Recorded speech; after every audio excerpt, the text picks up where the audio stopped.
Hello, everyone. Blue Star Saber here with. Oh yeah, I guess I'll go first. Mangareader.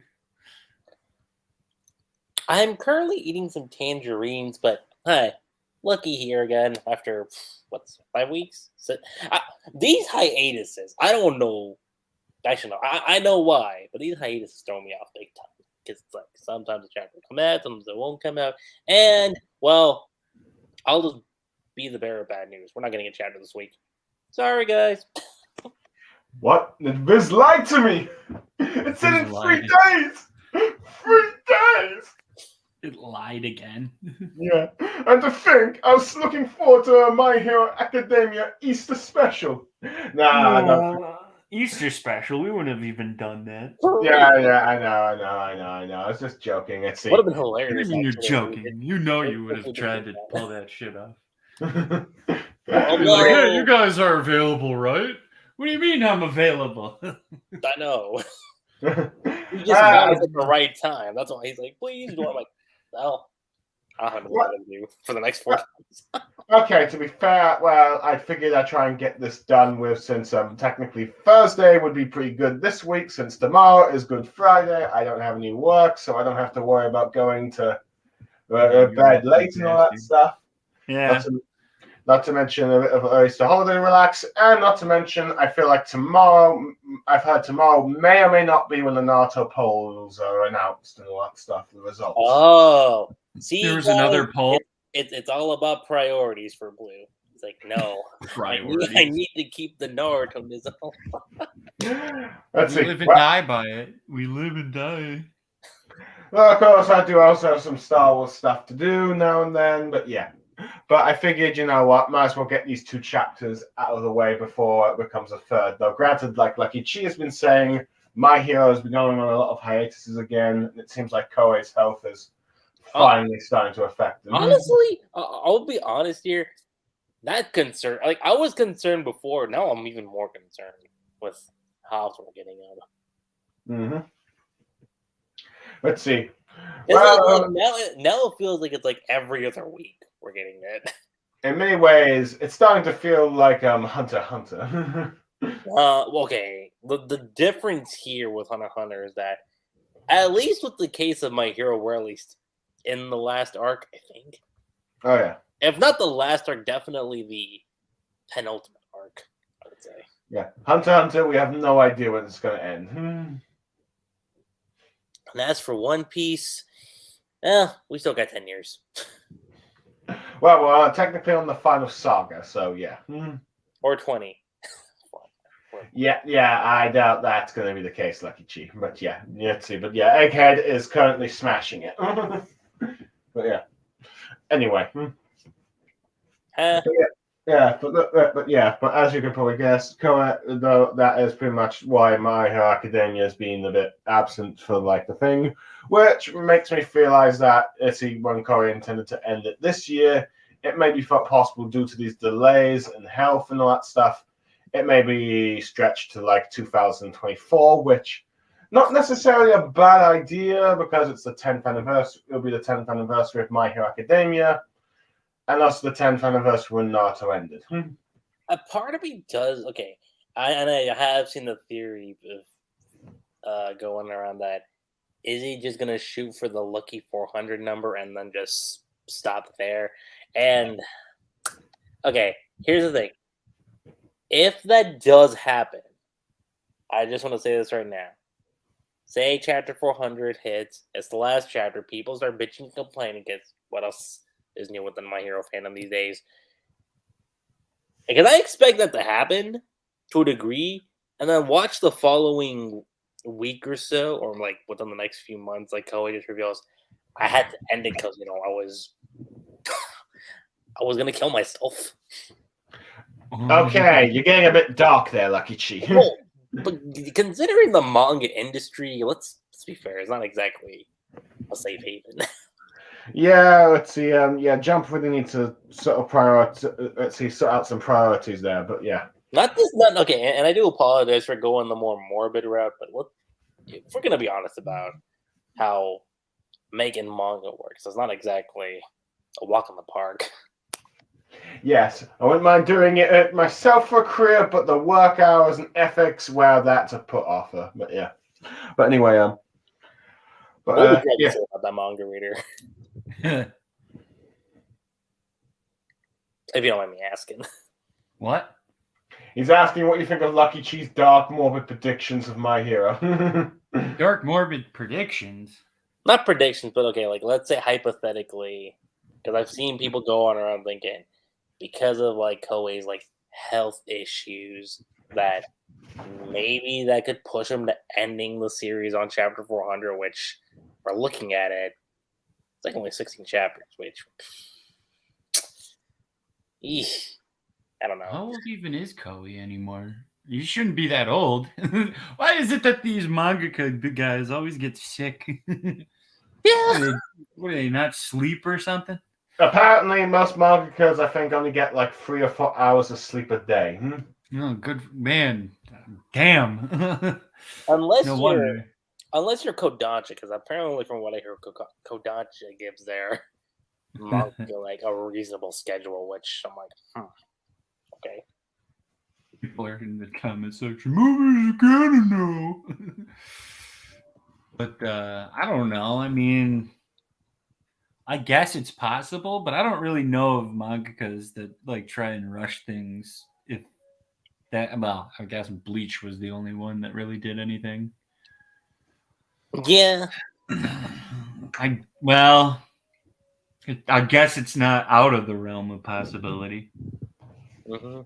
Can't really, mainly because of Bleach, can't really say that. Well, you know, it's totally impossible. Well, no, Bleach did it, so it's like, oh shoot, that is a shonen. And I remember for Bleach, people were like bitching. Well, some okay, people, like, and to be fair, like the ending wasn't exactly the best thing in the world for Bleach, but at least we got the explanation from Kubo that like my health was deteriorating. So, you know. Yeah, I doubt that excuse would go well when it comes to like it when the anime gets to adapting those last scenes, but we'll just have to wait and see. I mean, granted, the Blood War has been quite popular, though. Granted, that was arguably the peak of the Blood War. How the rest of the anime is, how the rest of the manga is animated and all that stuff, we'll have to wait and see. Well, okay, I know we're on a tangent here with Bleach, but there have been some omissions from the manga when it comes to the anime. That's one thing I've noticed. Yeah, no, I'd still argue it hasn't overall changed it too much. But anyway, as for like Koei possibly ending it on 400, on one hand, we have seen mangakas try to end manga chapters on special numbers like that. I mean, Kishimoto did it for 700. I knew it. I knew who was going to bring that up. And Attack on Titan for 139. See, here's the thing. If it were me, I would have at least given it up to chapter 140, just because we were like already like at that threshold. But 139 had to be the ending. Yeah, right. Yeah, This was it. This was the plan all along. You know, I didn't totally, botch that whole thing at the last second. Right.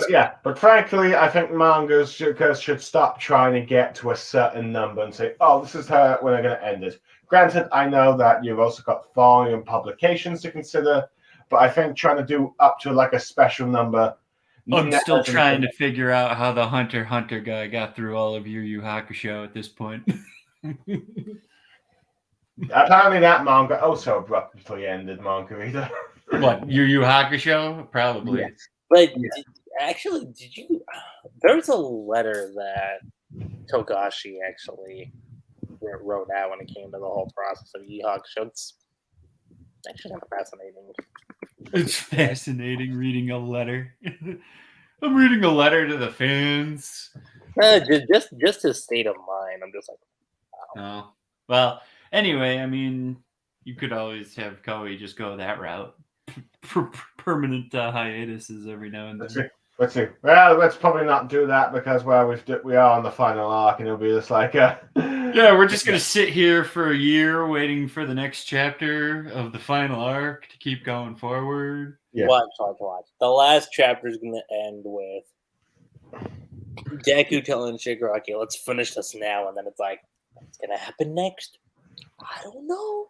And not to mention the fact that the My Hero, unlike Hunter x Hunter, has a very ongoing anime, right? Every season. So we wanted to have real balls. The final chapter would just be blank pages. Literally just nothing but white. Right. It's just all white pages. There you go, you guys. You draw your ending. Well, that would be a bit of a troll move, but anyway. But anyway, I think it's time we probably at this intro has probably gone on a bit too long. I'm sorry. I'm sorry for slightly taking over, please, but I just No, you're not. You did that on purpose. You knew exactly that what would cause us to have a stir. Yeah. Let's derail this immediately from the start. Yeah, right. Yeah, it's a coup and all that stuff. But yeah. But anyway, for those who remember the last stream, or those who did end up watching or listening, or at least even remember reading the last chapters, let's see. You sort of had like Toga joining. Let's see. The battlefield where All for One is, and you're getting people like Tokayama. You unleashing Dark Shadow to fight All for One, and it looked like Uraraka was trying and talk to Toga and all that stuff. But at the same time, you had and Hawks pursuing All for One and all that stuff. But yeah, and and Endeavor fighting Darby. But when it looks like it was going to be despair for the heroes with the return of Gigamakia. Let's see, am I pronouncing it right or Gigamachia? Yeah, Gigamakia. Or if you're going by the dub, Gigantomachia. Gigantomachia. Apparently that's what they call them in the dub. I'm like, Gigantomachia. Okay. Yeah, it's supposed to be the Greek term for the Titan, for the giant war against the Greek gods and demigods. That makes sense. But yeah, the name was based off of that. But yeah, for your sort of lore thing. But yeah, it's not always Japanese references and laws and manga. I guess Gigantomachia wouldn't be too wrong, but I mean, I guess I don't know. I think Giganta. I think it's like Gigantomachia or something. Something like that. But yeah. Giganto, whatever. I mean, that's pretty much spot on still in terms of whatever. Yeah. Tall many quirk guy. Yeah. Giant mountain quirk man. Yeah. The first Nomu, if you will. But yeah. Or at least the inspiration for Nomu. But yeah. But instead of Bertie backing up the now getting younger and younger All for One, the guy, Giant Makia and all that stuff, ends up attacking him. And it's revealed that Shisue has taken control of him and all that stuff with his voice quirk. You mean Shinso? Yeah, Shinso. Okay, sorry, I pronounced the name wrong. Jinzo. Now, I mean, in the words of 4Live, it's not exactly like Bleach-related name, so it's not like that hard to pronounce. Hey, well, sometimes I forget the names. Okay. But anyway, but yeah, she had pretty much Shinsho, controlling Gigamakia and fighting All for One, and that left many people wondering, okay, is it gonna, are we gonna get a flashback to this, or we're just gonna get a brief scene and then get to the actual fight? Because, well, since the place where Gigamakia was originally held was where you had Pinky and Red Riot, facing off against Midnight's Killer, I believe. Yeah, and I'll say this, for the most part, that's kind of what it was. At least for this chapter. But yeah. So pretty much we are going into a flashback, as Lucky Chi has just spoiled. Chapter 383. Is it really spoiling though? I mean, they already know. Okay, fine. If you're watching, listening with you, you've got to probably at least read the chapter. All you gotta know is hear our thoughts. But for a brief recap, and I'm assuming I'm going to try and do that because I think Lucky Chi, yes, I'm going back to the old summary thing. Ha ha ha, you're happy. All I'm gonna say is this man said this was gonna be his New Year's resolution. I was like, it's not gonna last forever, and I was right. Okay. But to be fair, it lasted until I think 4 lives. I mean, Margareader started complaining about it. Oh, I'm the whatever. I'm the bad guy. I know. Blue always has to like target people. I'm the bad guy. No, you're not the bad guy, Margareader. Lucky Chi is the bad guy. What? But you said target people, Lucky Chi, so I'm targeting you as the bad guy. I'm sorry. Who are you again? Who are you again? Your worst nightmare. Oh, that. Well, I'll just dump it in with the other nightmares. Anyway, let's see. Arguably, you could say this either serves as a cover panel or just an actual scene of the fight. You see, Ashido, using a quirk, but to get a sort of narration about and this is apparently going back to after the word of Todoroki taking down Darby and that stuff. Mm-hmm. Where we get the Gigantamaki's containment facility near the Jakku Hospital ruins and all that stuff, where you're seeing Mineta complaining about the battlefield and all that stuff. And I think you got even that Mud User Hero quirk from Class 1B, unable to use his floating abilities, and it seems like they're struggling to hit the villain that killed Midnight and all that stuff. And it's revealed that he's been given a communication device to try it with All for One's voice to awaken Gigamakia and join the battle and all that stuff, where he's mocking the heroes for their efforts and all that stuff. And trying to stop them, but realizes that it won't matter since apparently Gigamakia's one of his many quirks is a dog hearing one. Or at least a dog quirk, but yeah. At the very least. But you have a Mountain Lady trying to take him down, particularly getting a giant wrench from the two Class 1B girls that was in Midoriya and Uraraka's fight against Shinso and Momoa, I think. So I can't remember their names. You know what? Maybe I should just get the wiki up. Oh my god! You're loving this, aren't you, Margaret? You're loving making fun of me in this, aren't you? That's just Steve. That's not me. Oh yeah.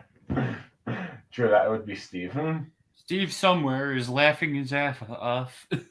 He Having heard you say Wikipedia. Yeah. I just get okay. You, Koda, and I believe Riko Yangi. So yeah, but anyway, they create and float to her giant wrench, which is about to attack. But Gigamakia, has already heard the voice knocking down Mount Lady and all that stuff, much to Ashido's horror and all that stuff, with Red Riot trying to go to find Shinso, since they apparently decided to bring him here to the battlefield after once he did his purpose and trying to lure Ritzy with All for One as a backup for this situation in order to control, Gigamakia. But as they go to him, the sludge villain from Chapter Run has appeared and has taken over Shinso and all that stuff. So, yeah. Let's see. Who is taking advantage and trying to avoid a fight. Let's see, by just letting Gigamakia rampage, where you have Midnight's killer just talk about how might makes right, pretty much. So, yeah. As Red Riot is starting to get possessed himself. As Midnight Eight's killer just talks about the mark of the day of revelation, as Gigamakia is just wondering where his master is. But you have Ashido using the outperk, quirk max power called Acid Man Alarma. And apparently this acid is strong enough that it starts to actually burn Gigamakia's fingers, if you will. Mm-hmm. Let's see. As apparently she's thinking to all the training and the loss of friends she's had, but she's determined to try and protect those who she cares about. Sort of saying, I'm never going to have a situation with what happened with Midnight happen again. as she ends up slapping the sludge villain with her quirk, freeing Red Riot and all that stuff, and Shinso. Apparently, it does not mix with the sludge villain's quirk abilities. But then Shinso ends up controlling the sludge villain by making him respond to him and all that stuff, because he is not aware of his abilities. So, and you get a bit of a praise from Ashido about Shinso never taking revenge for how people view this quirk as a villain's type 1. Let's see, as she talks about her own fears about being weak and all that stuff and how she's tried to improve. And you get like a montage of all of, Ashido's moments throughout the manga series, if you will. Oh. And saying that the weakness makes people get stronger and closer together, be it the hero side or the villain side, if you will. And this apparently gets Midnight's Killer thinking about, Redestro and all that stuff. Anyway, but Gigamaki attempts to try and finish off Mount Lady with his other hand. But then Shinso ends up saving her with saying his, with All For One's voice, and then takes control. Thinking about what he learned from Aizawa Sensei from the skill moves, and then gives him the order to wipe out all the villains in the air and all that stuff. So, yeah. So, let's see. With Lady what he's done and all that stuff. Apparently, you would see from using the recordings they had for All For One from Tartarus and all that stuff. But yeah, with Red Riot paying attention to Ashido, who has just collapsed. And Red Riot ends up revealing that Ashido is his hero, if you will. Let's see. And afterwards, after this battle has been pretty much won by the heroes, they're just pretty much rounding up all the villains.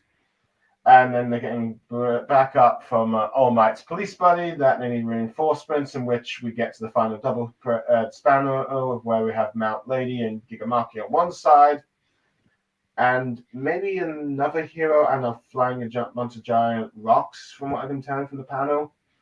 That might be just Gigamaki throwing stuff against. Throwing some rocks. I threw a rock at him. Yeah. With All For One also on the other side combating, let's see the Gale Wind. Oh yeah, let's see the students of Shinsho end up showing up from the last chapter and also backing up. With Dark and Tokiyami with Dark Shadow on the other hand, showing just how, and from the looks of things, All For One seems to be taking damage as he's being attacked from all sides with no way out, ending this chapter. Oh. So, overall thoughts, guys. What did you make of it all? I just want to point out that the one time you could have actually said something from a panel and you didn't, which was funny to me. And this could just be the translation, but That's kind of what I was thinking. So I was like, Okay. I'm just saying one panel. You might not be thinking of the same panel that I'm thinking of. Are you talking about You're My Hero? Yes. You've always been my hero. Yeah. In many ways, yes. In hindsight, I probably should have done that, but roll credits. But yeah, they said it, Mike. They said it, guys. I know, right? But I figured a shipper's canon would probably be appropriate given the fandom's response to the chapter that came out at the time. No, I mean they've always been a popular ship from the get-go. I don't know if they're I don't know if Ashido and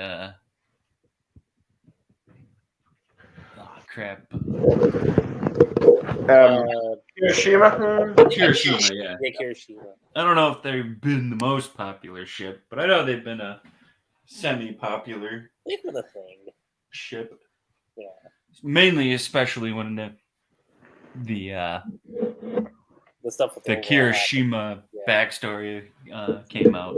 Yeah, probably ever since ever since Overhaul flashback for Hiroshima came out, which I think we do know from one of the introduction things from the covers that Koei originally used to do, saying about how Hiroshima and Ashido came from the same school. I think that was in their introductions. Yeah. When Yeah, they it was. became in the classroom. Yeah, I thought that was from the. But Yeah. I know what you're talking about. But yeah, But but they more or less guaranteed, but. But yeah, at least that's where I remember originally sourcing. But we know that these two came from the same school.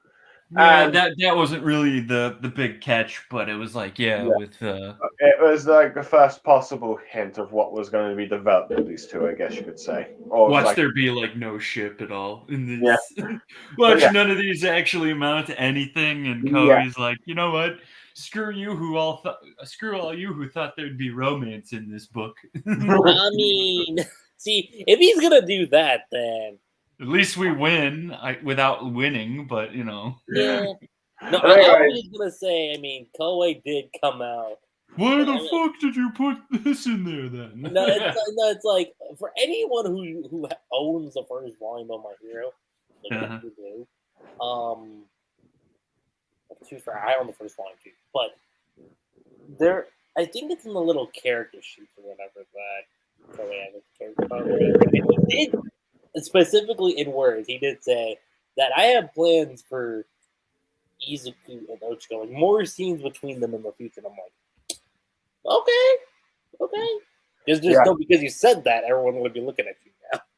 Yeah. Well, at the very least, it does. Let's see. Given how Uraraka has developed throughout the thing, it does imply that at least, very least, he's going to do romance with the main character and the main female heroine. Anyone else? Well, who knows? I mean, granted, there have been a few popular interactions. We'll see with certain heroes, particularly like besides Kirishima and Ashido, you'd had also, I believe, the other popular one was Todoroki and Momo Yarazuro due to the sort of a joint exam, I think it was, or yeah, that one's only kind of mostly popular just given their prestigious backgrounds more so than anything. Yeah, and that brief in their fight against Arazawa. So yeah, I mean, granted, yes, they don't really interact much though past that. Yeah, which I will admit. Let's see, I'm not sure if that's died down the ship's idea of canon status, but that's who knows.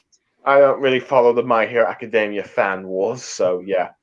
My biggest understanding, it's usually Midoriya and Bakugo versus Midoriya and Uraraka versus, Bakugo and Uraraka. Typically, yeah. I mean, but that's every love triangle, man. And that, well, that's not every love triangle. That's just the weird people that really want to, for some reason, a yaoi fic and a teen manga made for teens that typically aren't going to be reading action mangas for yaoi services. It's not. It's not devoted to mainly. Okay, I get it. Yaoi can be for guys too, but that's mainly for girls, and shonen isn't for girls most of the time. I mean, it is, but it's typically not what they read.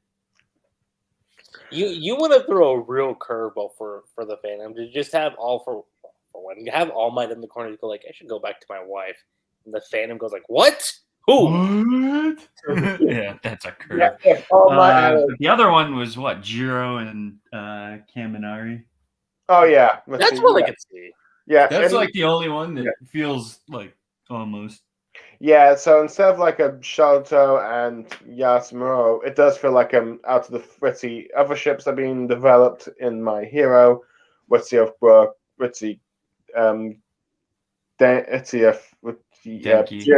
and Denki, Jiro and Denki and Red Rider and Ashido. That's mostly because Gigamekia has been tied into like their interactions and developments together since, well, he was also in the flashback.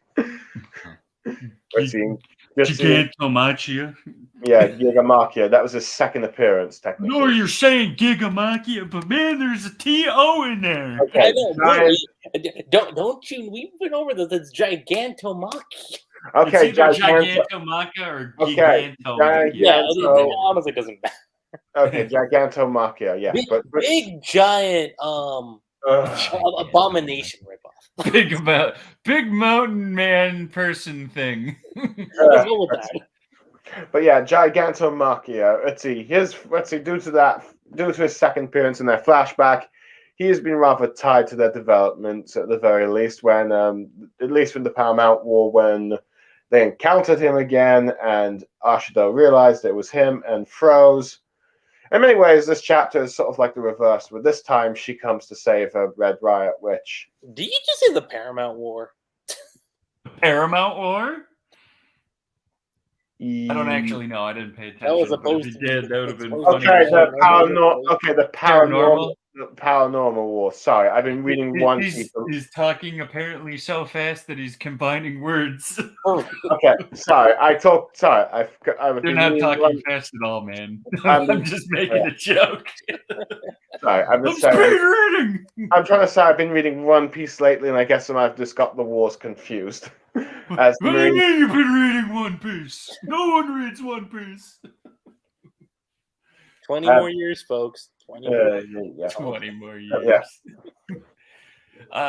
Okay, anyway, I guess to now get back to what we were originally talking about for the damn chapter. I do like that the sludge guy from, wasn't a throwaway villain, so to speak. I mean, he's still a throwaway villain, but hey, he showed up again. Yeah, it's kind of funny how that happens, because normally when you get like a villain from like the first chapter, they're gone and all that stuff. I mean, the only time this kind of broke away, in my opinion, was with Black Clover. It's the only time I could think of it. Black Clover? Yeah. Black Clover and its absolutely ridiculous speed feats. Yeah. Thank you, Death Battle, for letting me realize that, that apparently light speed in Black Clover is just like, snapping your fingers. So easy to achieve light speed. What the hell are you talking about?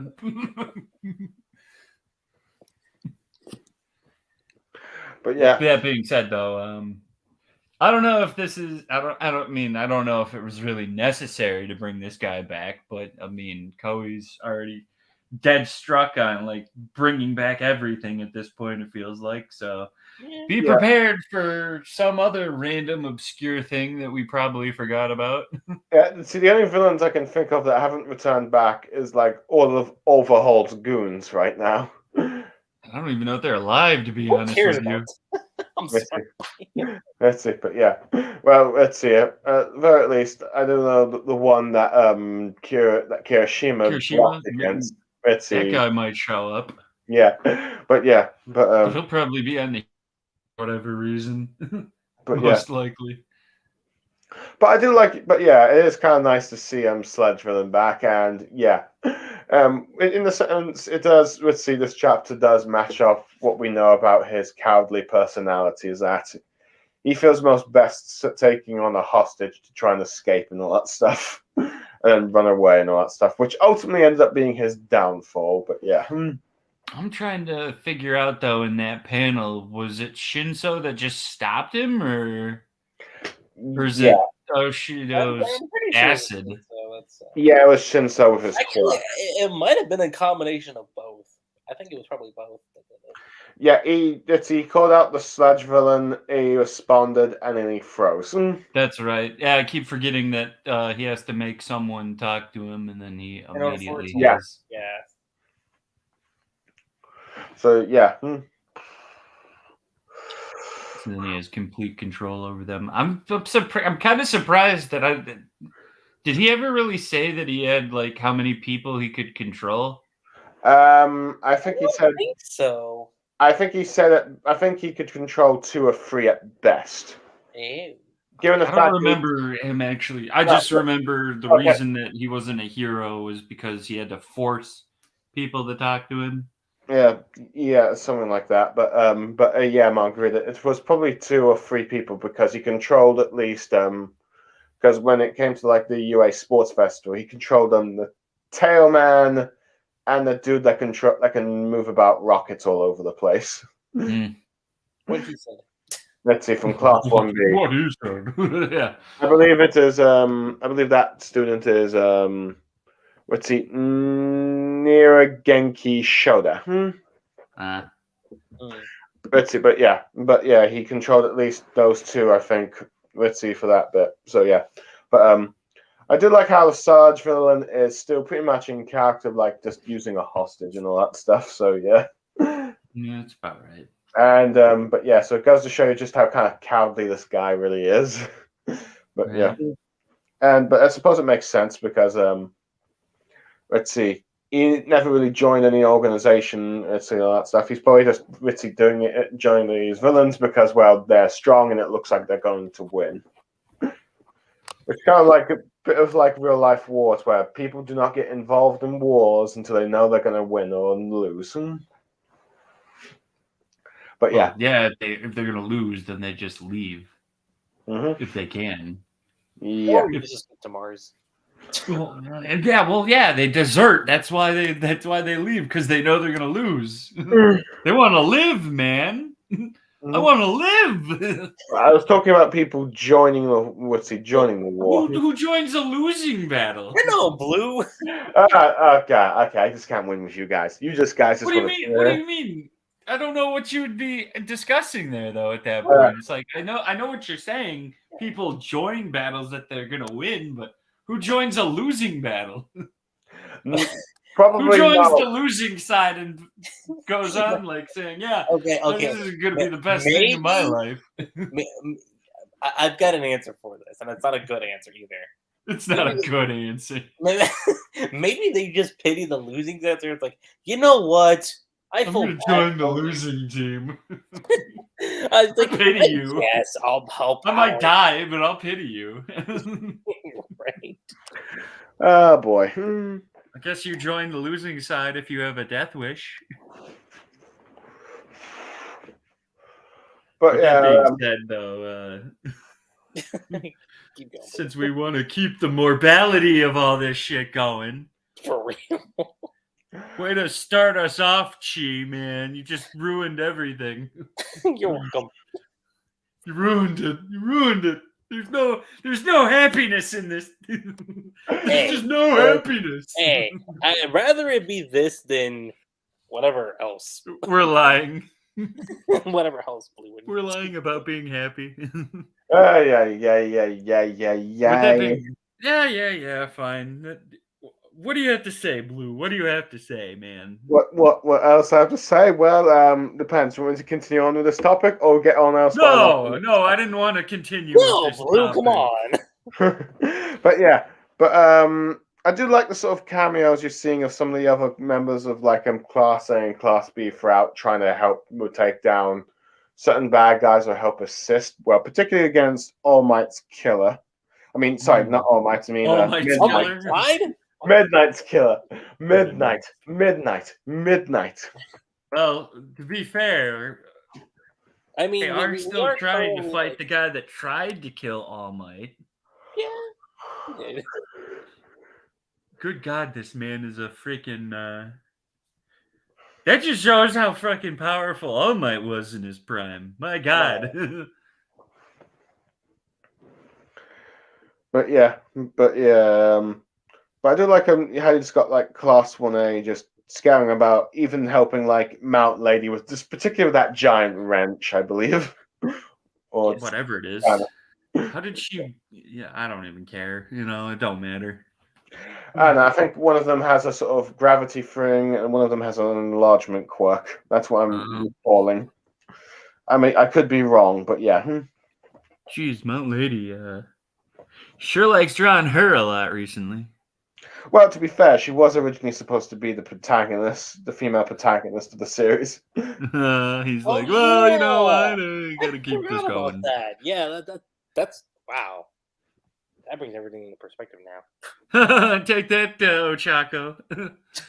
Yeah, I think Corey wanted to bring Ochaku because she was a much more cheerful and quirky, and I think he originally had Mount Lady as a bit more cynical, and I should say down to earth, was it? Or I don't know, I could be wrong with the. I can't picture anything like that now. I mean, given the character that we have now, tough. Yeah. Okay, I've never really noticed. The only exception maybe was during. Oh my god, which arc was it? The Dark Hero arc? Yeah, probably then, but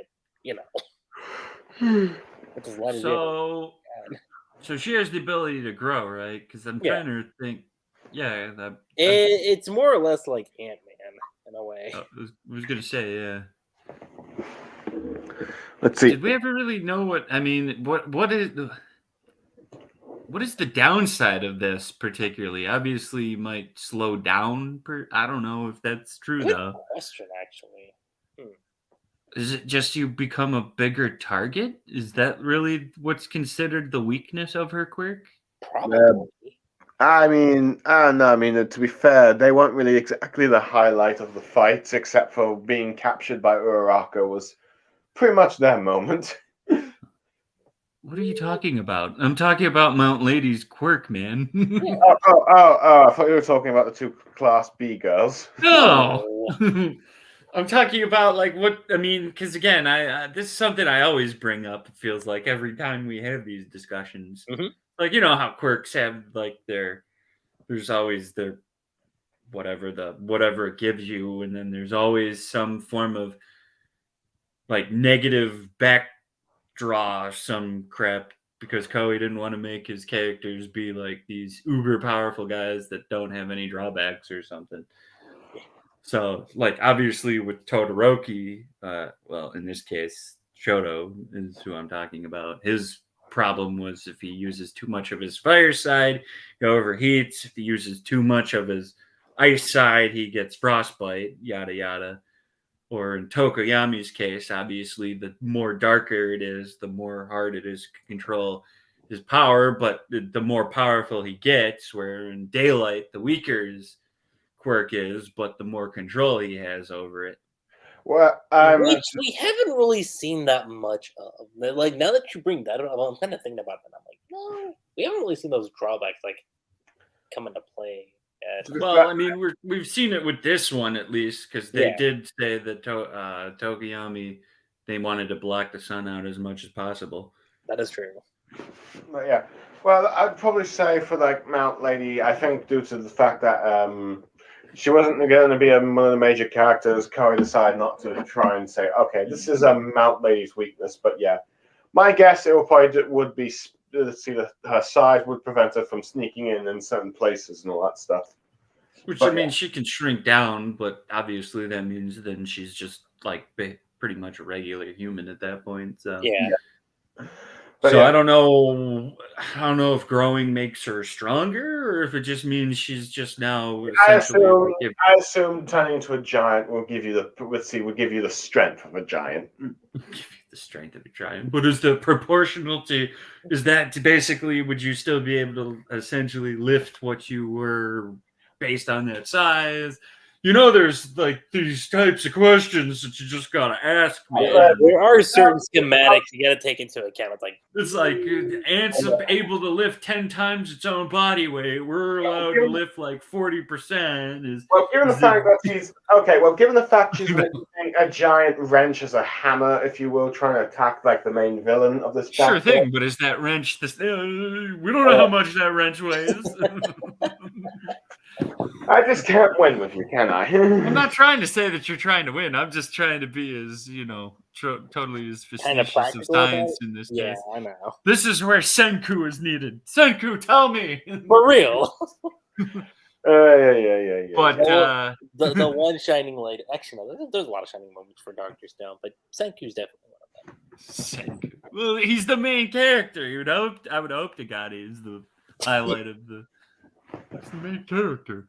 I don't really know if there's much really else to say about this chapter because again, I'll just say this: that spread for that panel shot was amazing. Right. Are you talking about the last one with like everyone surrounding all for one? Be that spread. Yeah, that's the only spreadsheet in this. Yeah. Mm-hmm. Okay. Yeah. Well, I suppose wrap it up. I suppose the only things I'll probably say, like I said, I'd like the sort of interactions with like Ashido and Red Riot, and that just building up to like their confrontations with Gigamarkia, and finally this coming to this point, and like let's see, Red Riot revealing that he considers Ashido to be a hero. I do like how you also have like Ashido just commemorating for everything that's gone with her character, like how she's felt weak and how she's been able to improve herself, and that he not wanting to lose any more friends. The only thing I would probably say in this chapter is a bit disappointing is perhaps Midnight's killer himself. We never even got a proper name to what he is, to be honest. And I can't really tell what his quirk is unless it's some sort of floating one that he's got. Well, here's the thing, and this is something I kind of noticed with some of the volumes recently, is that as far as the what was it, volume 31, I believe, like Koei added more stuff to those chapters that wasn't in the weekly version of it. So I kind of wonder if we're gonna get like little inklings like that whenever. What will this volume be? 38? Whenever volume 38 drops? I mean, no, I mean, it is possible that he gets more time to put stuff in the volumes than he couldn't do in the weekly publication. After all, My Hero's become a bit more notorious lately of having shorter chapters. Thank you, Joint Training Arc. Well, this one was the standard 17 pages. Yeah. It kind of fluctuates from time to time. Fair enough. Really depends on how badly he wants to draw certain aspects of things. No, but yeah. Good. How much? No wonder it's taking him so long. Look at all the damn effort he put into this. Just one page. One page. No, and like if he's able to do all this with like a messed up shoulder, man, that's something. I'm pretty sure he has help. I'm gonna be honest with you. Yeah, right. I'm pretty sure his unpaid or underpaid interns are. As far as I can tell, you'd see mangakas always have some assistants to draw in the background details for them. Right. Unless you're Togashi. Watch, he just did what the web the web novel version of One Punch Man does, where the guy's not an artist at all, and he just gives it to some guy. He just get the real artist in Koei's group as assistant. Koei does like stick. Yeah, he's only drew this in stick figure mode, and he's like, "Here, make this something." What the hell are you giving me? I can't work with this. Come up with something. Okay, fine. There. Jesus Christ. Yeah. But anyways, but yeah, other than that, but yeah, I kind of felt like it was disappointing the fact you didn't get Ashido directly fighting the villain, but I do like how she ended up saving Kirishima from the sludge villain. And I do also will say I do like how Koei has finally paid off to what he was saying about Shinso about he's going to play a major role in this war arc, and it's now finally definitely seeing it. Is it really a major role though? Especially if it somehow backfires. I mean, it's 50-50. It's like, yeah, we see. Oh, well, then again, the arc's not done yet either, so we can't necessarily say how major it is right now. But I mean, to take control of Gigantomachia, that's still a pretty big deal. Mm-hmm. That's our way.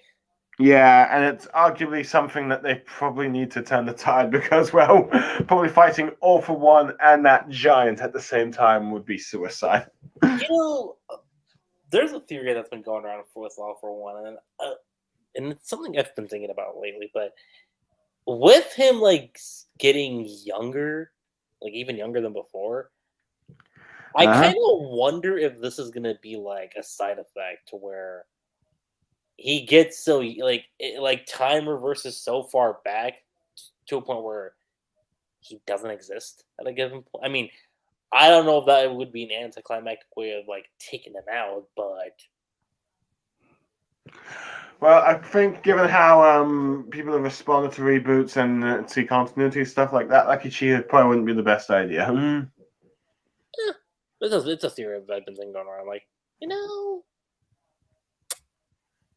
I mean, it'd be one way, but Whether or not your fan base would agree with you on that, now, I don't know. 2023, stranger things have happened. Anyway, I suppose overall, I'd say this chapter is probably either a 7 out of 10 or an 8 out of 10. I think it really depends on how you feel about the Kashima and Ashido dynamic, if you will. Oh boy! Yeah, I give it like, shoot. Even I'm stuck on this too. I was like, I had a rating in mind, and now I'm like, I don't even know. you had something. You had it. Beliefs. Let's say, okay, if I were to give it a rating, let's say good plus borderline great. So that's like somewhere around a 7.5 to an 8. Maybe. Why didn't you just start off that in the first place? Well, I was kind of struggling on which one to give, and I was like, you know what, I'll just I'll just be complicated and say good to great, and then give a number. Yeah, right. Well, no, like good plus, and Good plus. What's no, good like, plus, man? no. So good plus and like my own rating system would be a 7.5. Good plus to great minus. Great minus. I don't even have a minus system. Yeah. Well, you have a plus. You clearly must have a minus system somewhere in there. If you can have like a B plus to a C minus to a B plus. Ladies and gentlemen, Mangareader has opened Pandora's box. I've opened the box. You're right. With that being said, my score would probably be 8.5, maybe 9 if I'm super generous. Super generous. Yeah, generous. Wow.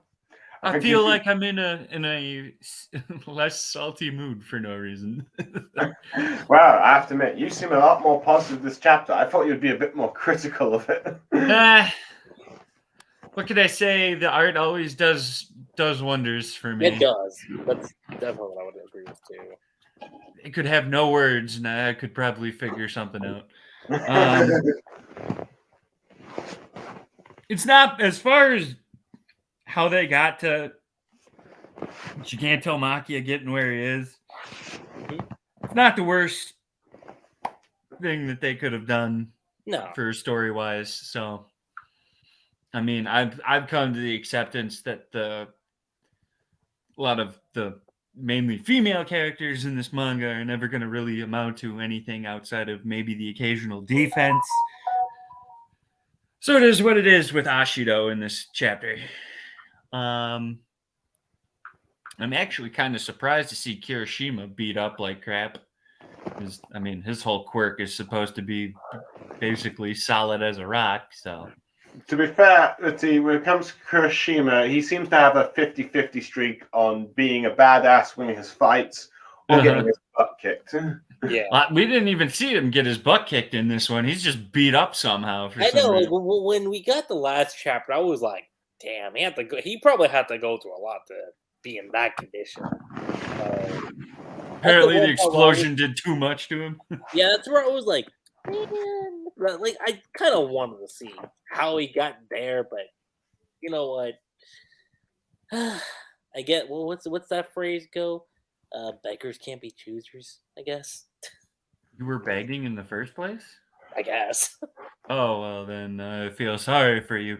I guess the only other thing as to why if I went to the 8.5 is we never really see what happens to Face Mask Guy, who may or may not even have a name. That's a good point. I mean, Ghostface?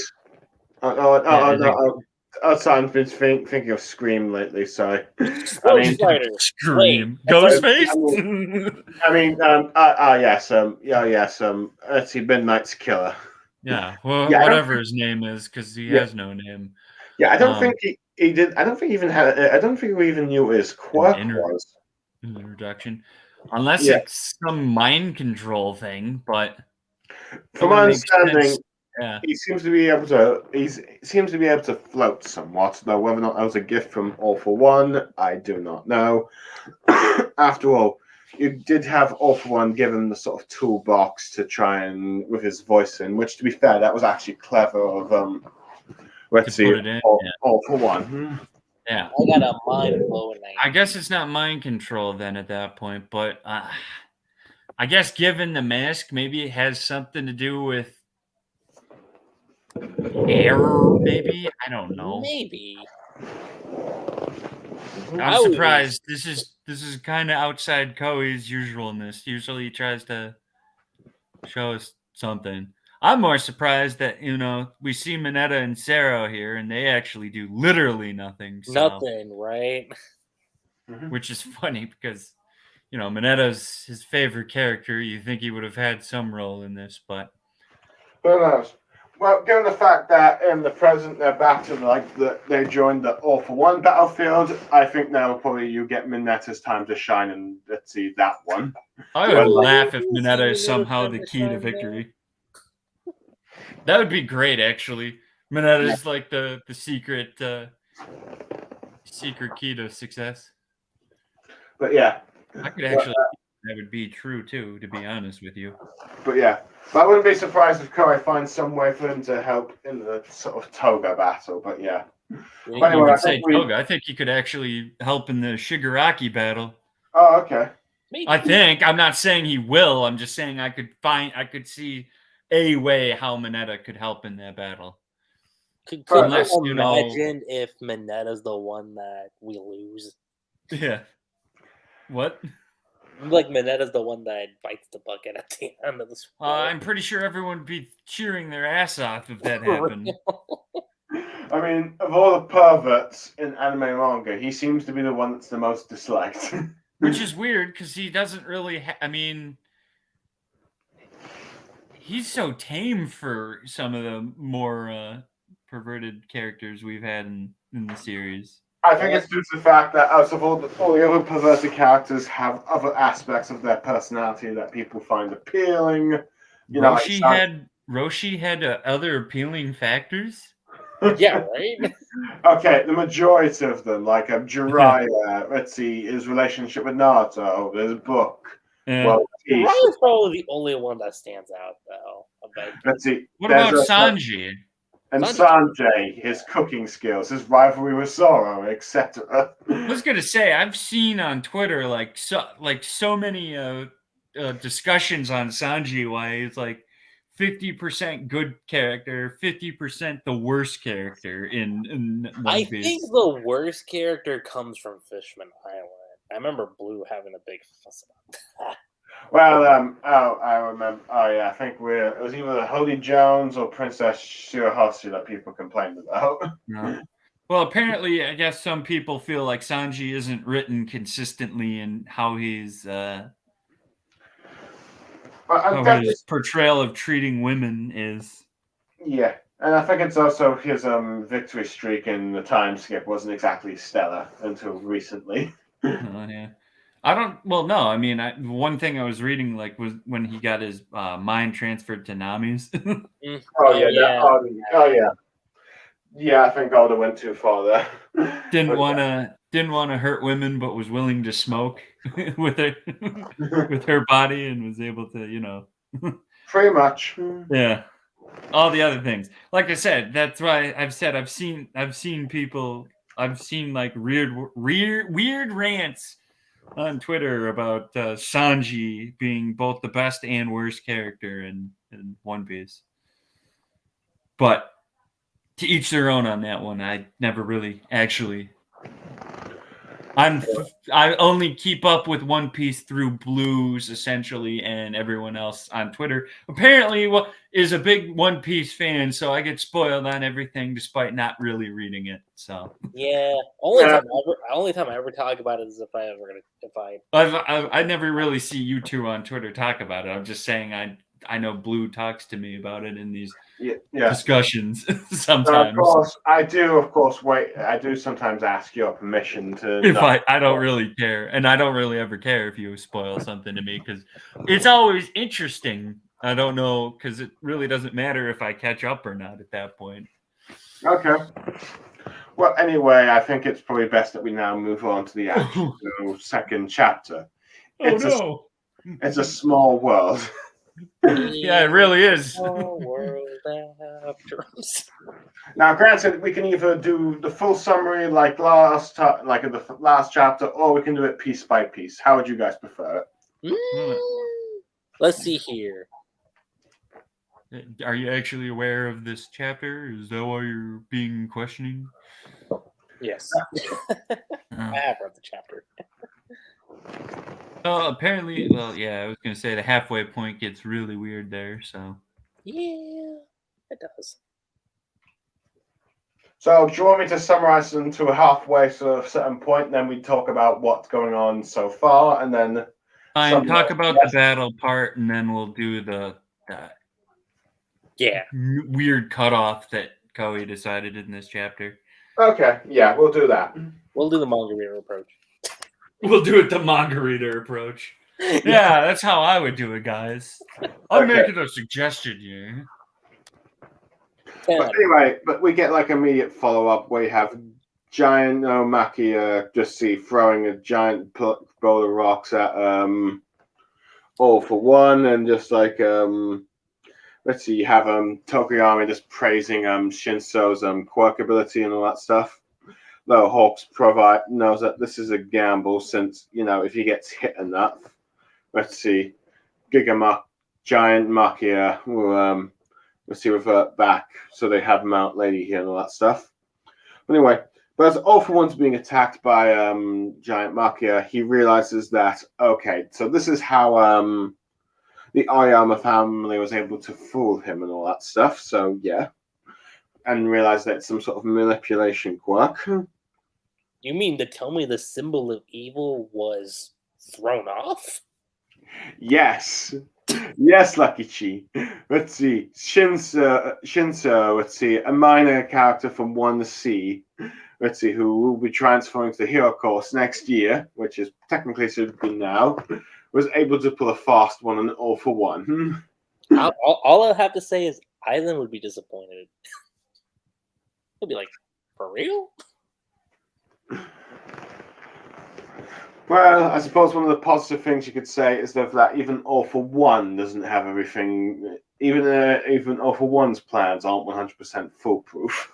Ooh, interesting. It is. And then let's see, and there are some outside factors that even he probably didn't consider. For a 200-plus-year-old man? Yeah, I would think so. Wait, I forget how old he is. But it's 100 plus. There we go. We constantly keep talking about it. It's like we do. Well, I mean, you weren't for the last three chapter that me and Blue discussed, but yeah. Mm-hmm. I mean, I guess a century-old villain, even though I guess you can't really count his first 10 years of life being anything villainous, but yeah, we'll just say century-old villain is, I guess, given this particular setting, is quite impressive, more or less. Mm-hmm. But he's just eyes in light in most opportunities. Yeah. I don't think anyone will ever be able to perfectly replicate Kubo's Sosuke Aizen. In part, mainly because I don't expect anyone to ever give their main character every known affiliation with every possible power in their series. Is that a Bleach reference you got there? That is a Bleach reference. But yeah, fair enough. I just love it. Every affiliation. Ichigo is a part of every affiliation. Well, what's that one shot called again? From the Jaws of Hell. We're gonna get some sort of affiliation of that too with Ichigo. I'm calling that right now. Possibly at this point. I thought he was never gonna be a Quincy, and it turns out he's fucking Quincy. I'm like, Quincy. Damn it! Who knows? Let's see. That could be an idea. Although, ironically, I'm kind of okay with it. Oh, no. Of course you are. I'm like, you know what? Because we barely knew jack shit about his mom. Oh.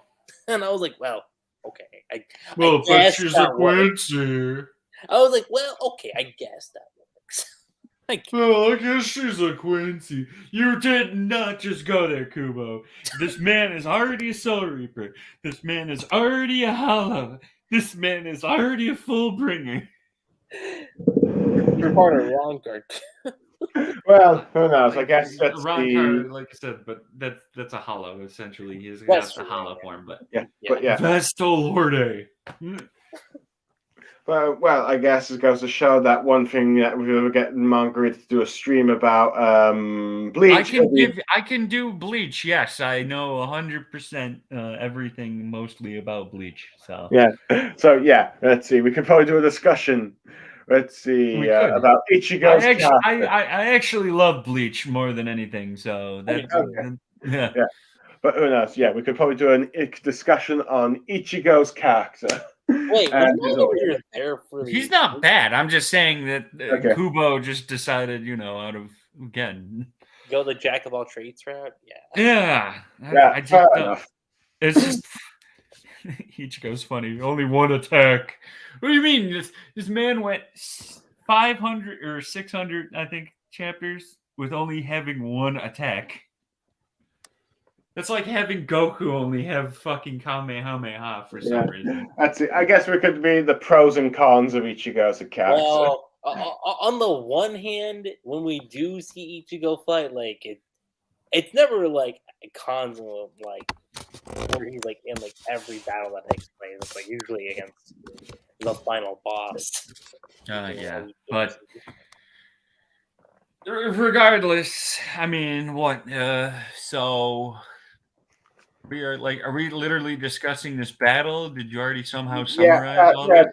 Let's get back to the summary. We lost track, people, but yeah. So All for One uses his quirk powers to Jitsi hit Giant Gomakia, and it looks like and the heroes are panicking. It's like, oh no, is he going to go back to All for One side? Because that's the one weakness of Shinso's quirk. Let's see the amount of damage one takes and that stuff. But to the surprise of everyone, All for One goes like, let's see, Gigamakia is just questioning him about how his form has changed, and he knows to search, but he's questioning him, why on earth did you leave me behind and all that stuff? Let's see. Well, they had no use for you. Well, I had no way of doing this. But yeah. Sorry, Blue. Could you keep going? Yeah, and Hawks is like a bit confused at first because we know we definitely split them up and all that stuff. So but yeah, but he's just wondering what exactly is going on with with like Makio, because it's like Shinso's quirk no longer should be in effect. But we then get a brief flashback of when All for One was forced to part ways with Giant Makio and all that stuff. By saying that, pretending that you're going to hide here for now, but eventually my successor will find you out and all that stuff. But yeah, let's see. I don't feel bad for Maki. He's like treating him like a big giant puppy. Huh. Well, he definitely got bigger on his own. That's pretty intense, or pretty crazy to think about. But yeah, apparently it seems like All for One did spoil Giant Maki and all that stuff. But won't get to pamper and spoil. Yeah. But afterwards, he talks about how he was able to realize Shigaraki was in. Let's see, Shigaraki had a bit of his mastering in him and all that stuff. But he's just like wondering, after everything that went off, all that faith he had, he's once wondering why on earth did he, abandon him and ran away when it was coming to the last war arc, if you will, because All for One pretty much just left him behind, so he got captured. But it's interesting that last chapter we talked about how Redwire wasn't really getting much of his moments. Last chapter, and mostly getting his butt kicked. We see he gets a moment here by defending Shinso and all that stuff. Mm-hmm. Let's see. But this is arguably Gigamaki as the first villain or first character since Midoriya to be able to resist his brainwashing. I guess that made too much sense, though. I feel like... Yeah, I was going to say, because All for One's in the vicinity, it was one of those aspects where it's like, Yeah, there's a 95% chance I'll break out of it. Just because. Pretty good chance he'll break out of it. But it is interesting to see that he's doing this kind of on his own. Yeah. Let's see it. Red Riot with the shielding. Yeah. Well, that, but I'm just talking about Gigantomachia. Okay, sorry.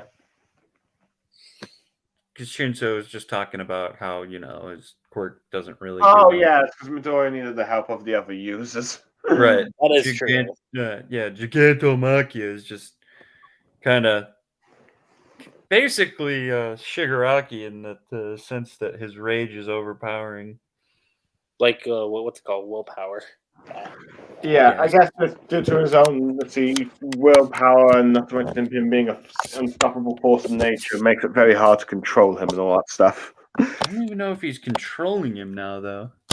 Well, it doesn't look like, it looks like it's not from the sounds of things, but yeah. But that's the but Shinso seems to think that his quirk at the very least has brought back some deep-seated anger at his master for abandoning him and all that stuff. And this is why he's along for the ride, to make sure everything goes out okay and all that stuff. Mm-hmm. But yeah. As you got Shinso commenting about how his quirk was that of a villain's one or villainous, but he still strive to be like a hero. And you get sort of like a double-page spread of like all the heroes and villains that are currently in this battle, like a Tokoyami, Mount Lady, Gigamachia, and Hawks, really. Yep. And all the time to try and make sure, I think, particularly Shinso, is that they keep All for One down until his time runs out and this battle is over. But yeah. But I do like the sort of big panel of you seeing just how just devastating Dark Shadow is, and that is pretty cool. I'm not gonna lie, that's real cool. So yeah, and that's arguably the end of the battle segment. Yep. So I'll admit I was not expecting Gigamachia to fight All for One willingly and all that stuff. Yeah, I kind of wasn't expecting it either, but then once we got the flash, like that little flashback portion that we got, I was like, okay. I with his frustration, I can kind of get why he would go to that length. I guess it goes to show you that even the most loyalist followers of All for One have their limits. Yeah, I mean, I guess it's somewhat coming out of nowhere for that he's upset about it. Yeah, because obviously he was going all along with Shigaraki when he was said to be the successor. Oh yeah. I guess you could argue.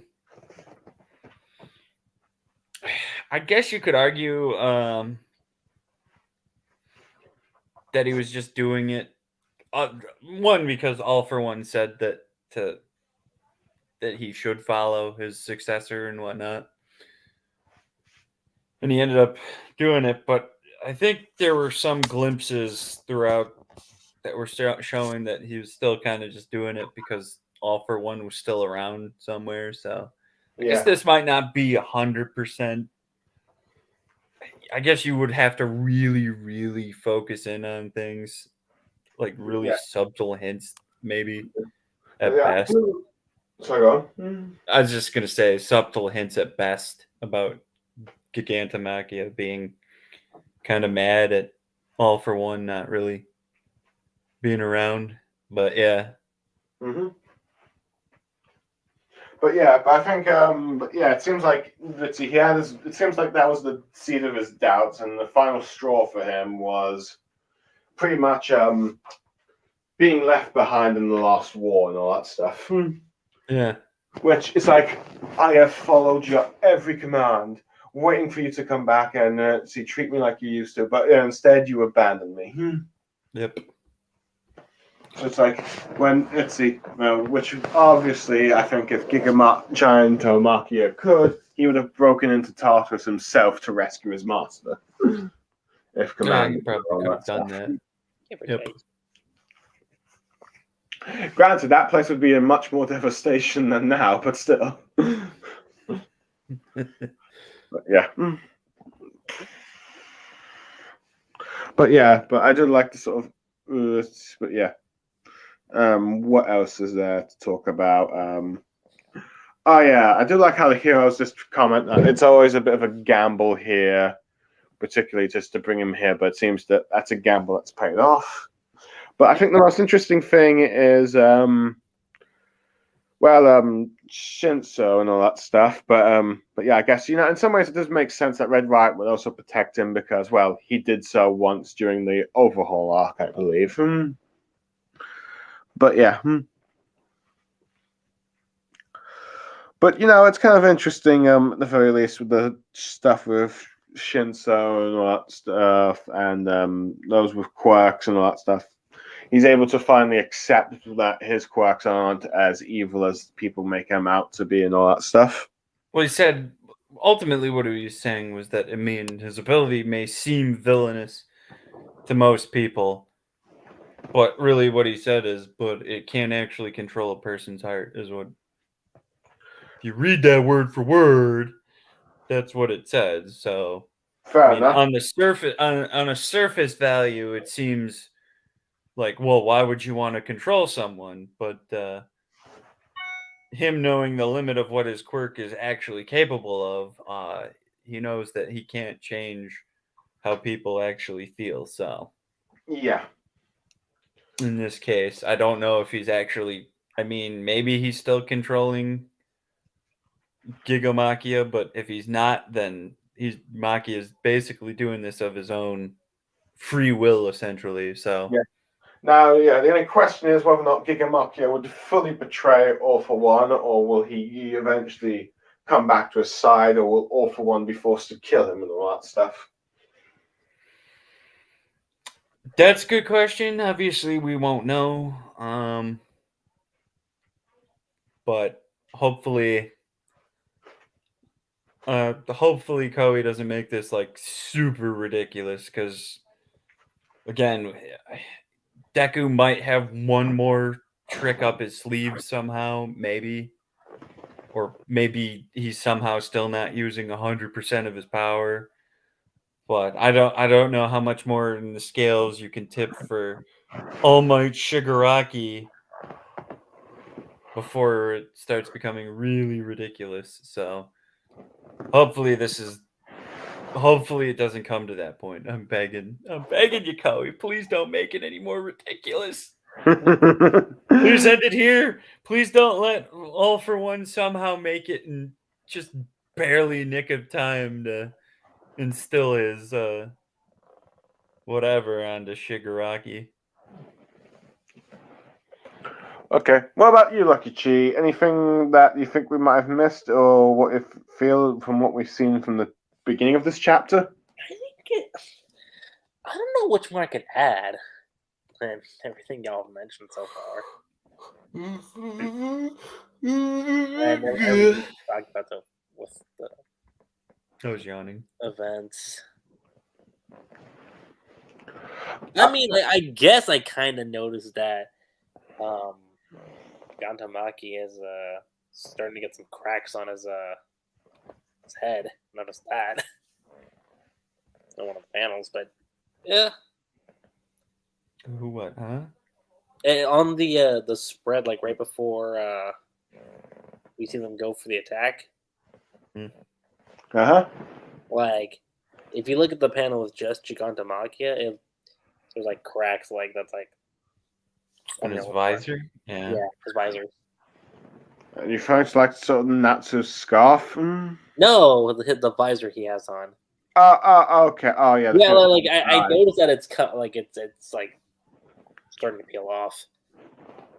Okay. That's it though. Something like. Well, until like we get an idea of whether or not it's supposed to be a meaning thing or just sort of this is design choice wise for Ritzy. What's his name again? Koye, I think it is. Or am I getting it wrong? Sorry if I'm getting it wrong. Who, Shinzo or Gigantomachia?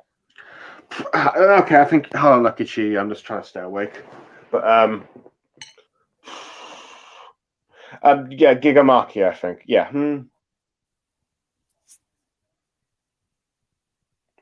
No comment or. No comment. Okay, I've completely lost track what I was saying now. Thanks a lot. Welcome. No, that's not a compliment, but yeah. Oh yeah, something about never mind.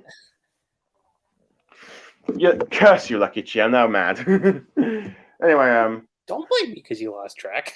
Yeah, I'm blaming you. I'm totally blaming you, Lucky Chi. I'm totally blaming you. You dragged it out. I've lost You track. dragged it out. Yeah, see, but anyway, but yeah. Anyway, Anyway. so let's see. Probably now coming to the next bit of the chapter, which oh yeah, I was probably gonna make a bit comment about I do like the double page spread of like close up of all the heroes attacking all for one. Mm-hmm. But yeah. Let's see. No, looks like a giant mountain volcano. Anyway, we then cut out to a helicopter, which was hinted at last chapter, and that was a bit of a cliffhanger, wondering what those were about. But it turns out to be none other than the news lot, covering the battle about what's going on outside. One of them, let's see, with like the cameraman asking, "Are you sure you're going to be okay with the storm and all that stuff?" But yeah, since let's see. As I just got the primordial urge to do this show, the news reporter and all that stuff. I'm not sure if this news reporter is familiar. I can't tell. She's been in every event, from what I've noticed. As far as I've seen, she's been there with Kamino. She's been there when the school got attacked. She's been. I don't want to say prominent, but she's been there. Yeah, I just wondering because it's like this one. I guess it's just that let's see, most of the new until like the Derby. Let's see, the Endeavor conference about his family. I didn't really pay attention to the looks of any other like news person, but yeah. After being flashback, seeing that they've been informed of the recent events and all that stuff. Let's see, they're commenting about how okay, it seems like the mystery ragged person that's been fighting All for One's forces was actually a student from UA. So yeah, and also let's see, it's revealed that in the laptop it's like Gentle's Britzy live feed done by La Brava is actually starting to get people's attention and all that stuff. As she's thinking, oh yeah, as she end up thinking back about before the boy back in the sports festival. So yeah. But we end up seeing in the laptop it's a bit of a close-up between Midoriya versus Shigaraki, so people are seeing his fight in a similar manner to say how people saw All Might's fight against All for One. But yeah, your boy's got a cameo in this chapter, Lucky Chi. I think I don't know if we talked about this in this last stream I was in, but I think I did mention that I wonder if this is how people come to view Deku as like the greatest hero that's ever lived in the world or whatever. And I guess it seems like that's what we're heading to. Possibly. I mean, currently it looks like he's crushing Shigaraki's arms or wrists, if you will. Yeah. He's doing something. To be fair, I kind of miss Deku too, so. Yeah. But anyway, the journalist, well, the cameraman points out that it seems like we're not the only ones that are covering the story and all that stuff. We've revealed that it's none other than the journalist and I think the bird cameraman who Britzy scolded Endeavor after the family was revealed and all that stuff. Let's see. No, she does apologize to her cameraman for tagging along and all that stuff, but yeah. But she feels like this current event can't even really be called journalism, as what she's doing is more of a personal matter. I think arguably trying to redeem herself from what happened with like the last time when she questioned heroes. Though I do think she did have fair reason to criticize Endeavor's actions. But yeah. Yeah. So yeah. The story's not over. Though, granted, they do know that all the stations are closed down, this cameraman, but there are, let's see, other ways of getting everyone communicated, which is like a phone and all that stuff. But I think they'd also talk a bit about how everyone's connecting. Let's see how doing this filming and showing every hero that it's more just Midoriya out there, and as she thinks about how many of the heroes that really stepped out, we got sort of a montage of all the heroes that quit, particularly like that old top 10, that power loader guy that was with Mount Lady and Kami Woods quite a bit, and that one that Uraraka saw saying, you know what, I think I might need to find a new line of work. As she's praising those who have stayed on the battlefield, showing just about all those kind of heroes. But yeah. But let's see. But it's also we end up seeing here that due to the fact that news-wide in the world, people talking about the fall of Japan, she's determined to show the rest of the world that we still have a fighting chance. So regardless of who wins and loses the fight, they're going to be there to see it. Despite we end up getting some like massive panels of like the devastation between Midoriya and Shigaraki's fight.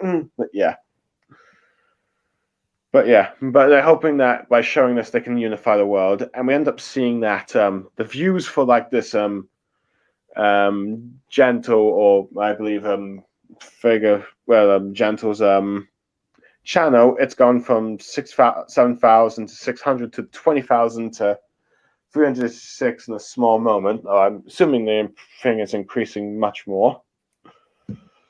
Yeah. As you end up seeing kids and viewers all over the world watching this, wondering what's going on and wondering their heroes in Japan. And arguably ends with a panel of quite a lot of cameos of not just let's see, the president of the United States, which I'm going to make a quick joke about how the current former president is being indicted. But yeah. But the Mong, the Akbar general. Let's see, heroes from across the globe, like the Egyptian and maybe the lion one. I just kept finding a bit, just if I look deep enough. But yeah, but also many of the characters that appeared in the movies. Yeah, we got Melissa. We got oh my god, I forgot about the name of the kids. But hold on, I'm gonna look this up now. We got the kids. We got the kids. So that makes that essentially makes the Bakugo and Deku thing canon. Shit. Yeah. Yeah, all the Who movies. doesn't remember anything from that? So Yeah, I know they don't remember. Deku remembers, but Bakugo don't. Yeah, but yeah, Okay.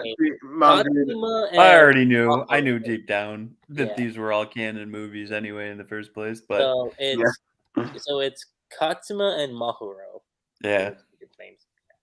I didn't even need to say that I knew deep down. I actually knew immediately that they were all canon in the first place. Yeah. Still no Rhodey, which is kind of interesting. We got essentially 3 out of the 4. Well, what we had I don't know if Rhodey really mattered in this case because it was still a relatively new movie, but yeah. To be fair, I couldn't really actually see Rhodey here, but yeah, unless it's supposed to be a warehouse or something. What I guess we're just never gonna see is the vigilantes. That breaks my itchy heart. It's just never gonna happen. Apparently, I guess that's telling that the vigilantes die in on their last manga chapter, whenever it ends. It's already over. It's already over, and they didn't die. Unless we get an epilogue movie and it's gonna be a crossover. I doubt it. I think Koei didn't even want to do 2 more movies, and yet he did 2 more movies. I know, right? Okay. I think the whole idea was we were gonna get Heroes Rising, but we weren't gonna get World Heroes Mission or something like that. So he wanted to just leave it at 2 movies. When has there ever been a popular series that only does 2 movies? I know. Shit, Naruto Shippuden had like what 5 more movies after Naruto had 3. Yes. I mean, Naruto has a total of 11 movies if you count the last and Boruto. Uh-huh. Yeah, well, that's why I said another 5 more movies, but Yeah. actually, no, there were 6. Never mind. 6 movies. 6 Yeah. Shippuden movies, It was 6. which would put it at 9. Mhm. You can't really count the Boruto movie though, because that's not a Naruto movie. Yeah. You That's- think. It can't be because Boruto is the name of the title, Mm-hmm. so it's not a Naruto movie. I don't care if Naruto appears in it; it's a Boruto movie.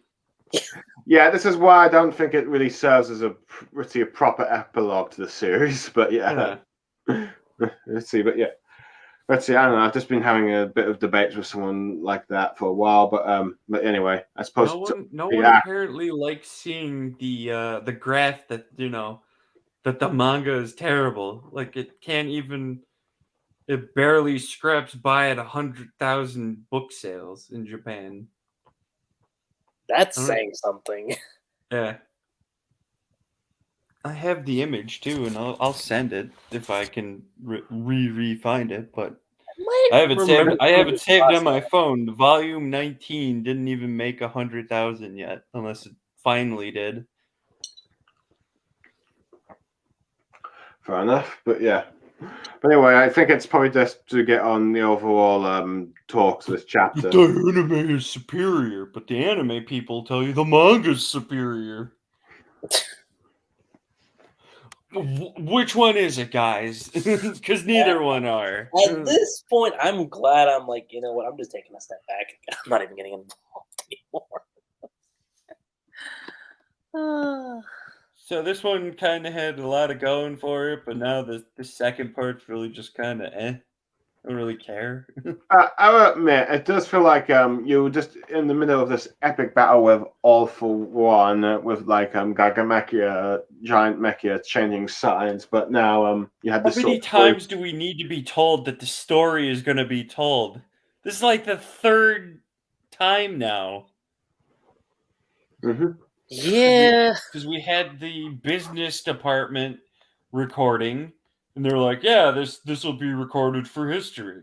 Then we had La Brava do it, and it's like, oh yeah, everyone will be able to see this. And now we have this. Oh, the story's not over. How many times do I need to be told this? You know, Mangareader, when we do the podcast for this arc, I know that's going to be your number 1 complaint. If I ever come up with it, yeah, or if I'm a part of it, I'll be like, this Oh is no, just, you're definitely. this is just padding, man. This is just padding. This is a guy that's trying to like pad time for some reason. You have multiple ways to keep this story going, and you chose this as a padding situation. Oh no, you're definitely being a part of that podcast. I got to be a part of it, is what you're saying, even if it's a secondhand recording somehow. Yeah. Oh, we're totally getting it in there. Yeah, guys, remember that one time during this arc where Koei kept telling us that this is the final battle and that this will be recorded for all of history? That was a great time. I needed to be told it like multiple times. I will admit it gets a bit repetitive, though. I will admit I do like the angle of like this being all the journalists that encountered Midori and the other heroes and like criticized them and all that stuff. I'm not going to say that it wasn't implemented well. I'm just saying. Also, now that I'm looking at it, why does he have a fucking? Okay, let me rephrase that. Why does he have the speech bubble over one picture entirely? Is that like supposed to be like some kind of spoiler hidden type? Wait picture? a minute. I think you're on to something. Yeah, clearly there's something else going on there now that I'm looking at it.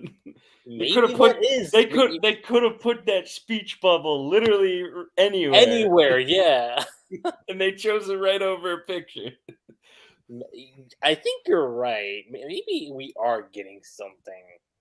It turns out it actually not being like somehow my joke actually is real. I don't actually No, know it's if like, it's anything, but maybe it's actually it is the Vigilantes cast. That would be funny, actually. it's the Vigilantes cast. Man drew a whole picture under there, and they decided to put the speech bubble over it. That would be hilarious, actually. Actually, there's 2 photos now that I'm looking at it that have speech bubbles over them. Yeah. Like literally, they could have put these speech bubbles anywhere else where it wouldn't They have could have put it in the- detracted from. Yeah, No, I was going to say, they could have put it in the dead center. they could, but I don't know if it would work because when you think about it, dead center is where the crease is. So Yeah, that's like true. we're able to see full spread page on the internet because why not? But when you're reading it in a book, obviously you wouldn't be able to read it properly at that point. Yeah. I was gonna say, yeah, you could put it dead center, but then I'm like, wait.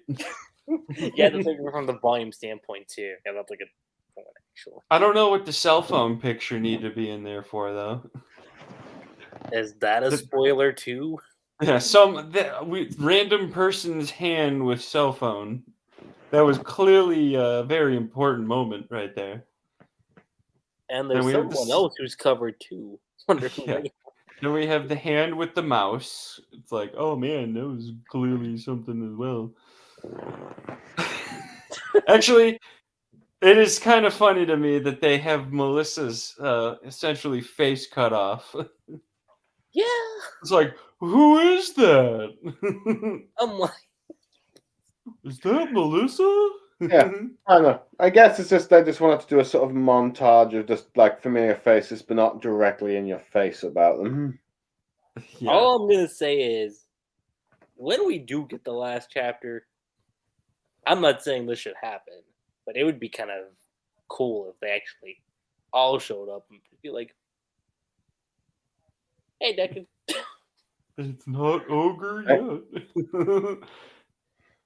But yeah, where was it? Oh yeah, like the journalists that we had from before, just reflecting on what they did and how they can help it out. With like the heroes still fighting and all that stuff. After I like that bit. I even like the sort of conversations they have with their cameramen, who, to be fair, are probably even more minor characters than the actual journalists. I love reading Viz Media's comment section. I don't know if you guys want me to actually say Wait, this. I'm going to look it up now. Since you brought that up, I'm like, I need to see. I What don't are you usually check out the comment sections, but when I do, Yeah. it's like kind of amusing. The second one from the bottom by Tatsuo is absolutely hilarious. I usually check out manga. Yeah, Manga Plus. That's the one I usually check out. But... If you want me to say it, I'll say it. I don't really care. Go ahead. I know Blue sometimes doesn't really care if I say comment section comments. Go ahead. Yeah. Oh, well, it says, after every other villain balked at the chance, All for One's first honest defection comes from the rock guy. It makes the montage of YouTube saving the world tame in comparison.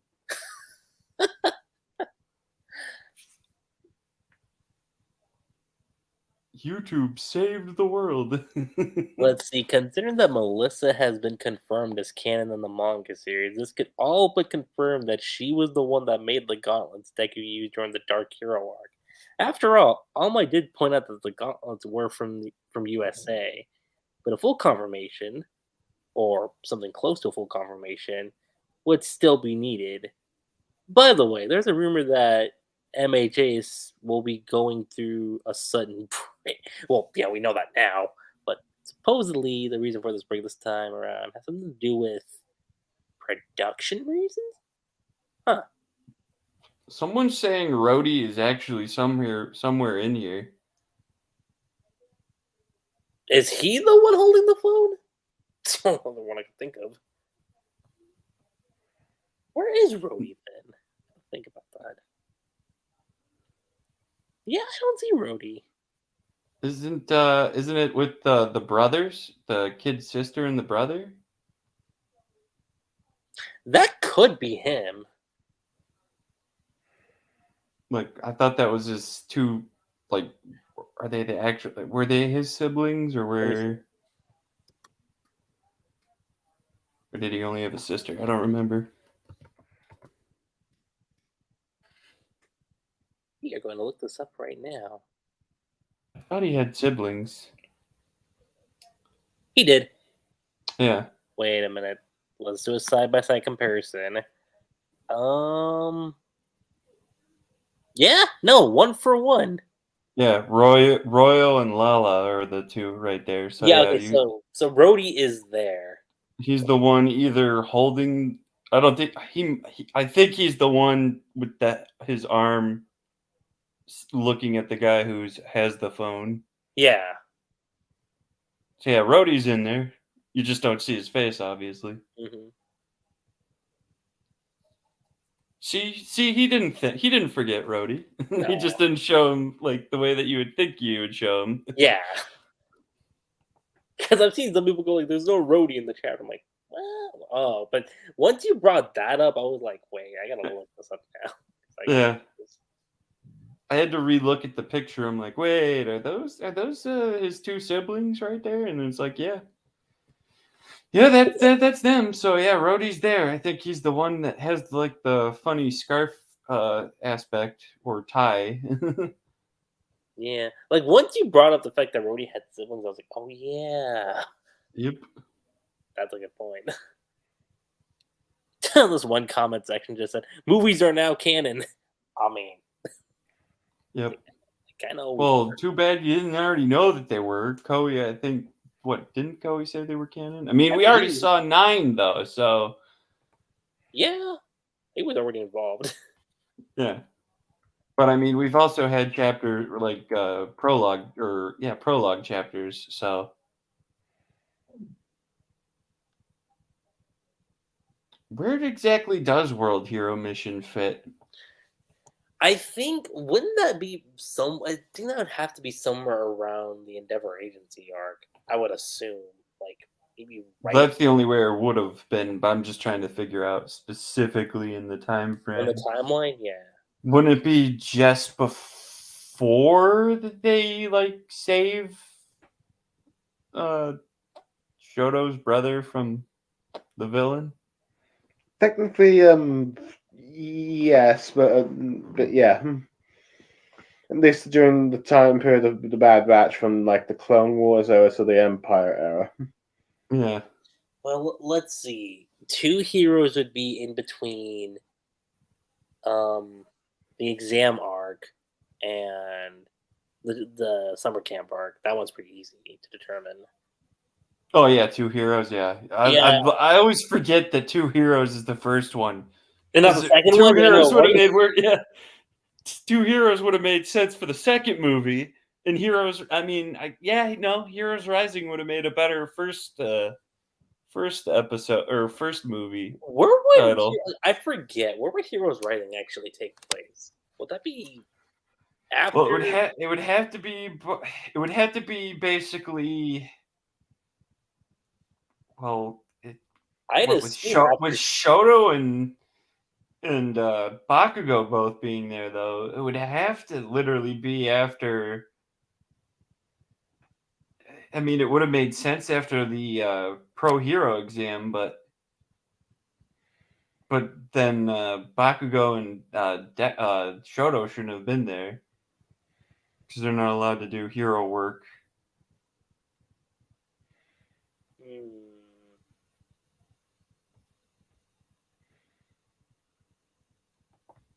So it would have to be.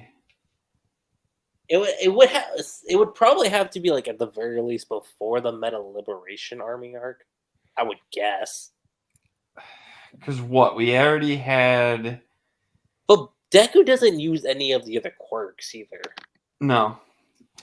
The thing is, we have Shigaraki already without his family arms or hands around him at that point. He's and like his hair's normal too, because his hair wasn't like jet white, like a battle. Shigaraki was doing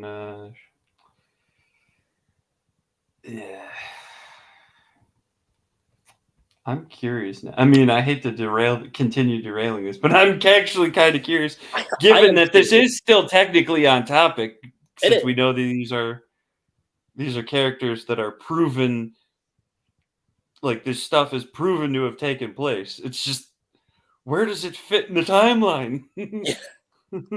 I mean, 2 of the movies we already kind of figured out. It's just Heroes Rising where you're like, yeah, with 2 heroes, at least you can fit it in, like, literally after, it literally takes place after the, at least after the, apprentice arc or whatever. yeah. So it can easily fit in between, Season 2 and Season 3 at the very yeah. least. Because All Might still has his power, so it's not like He so fought off the one. it was before definitely the summer camp. Because Bakugo's there and he's not stolen by the League of Villains.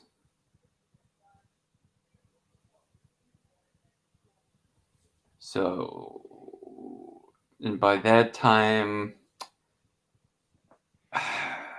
was All for One really made mentioned at that time?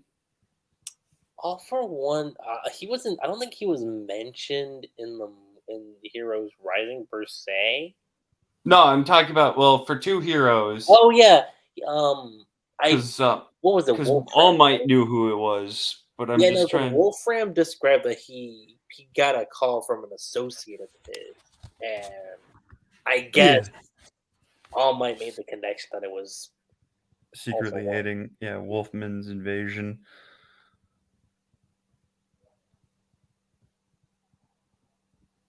So what? Movie 1 definitely had to take place.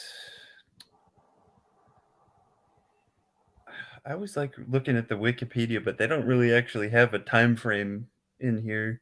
No, they don't. Let's hear. When does Heroes Rising take place? I'm actually going to Google that right now.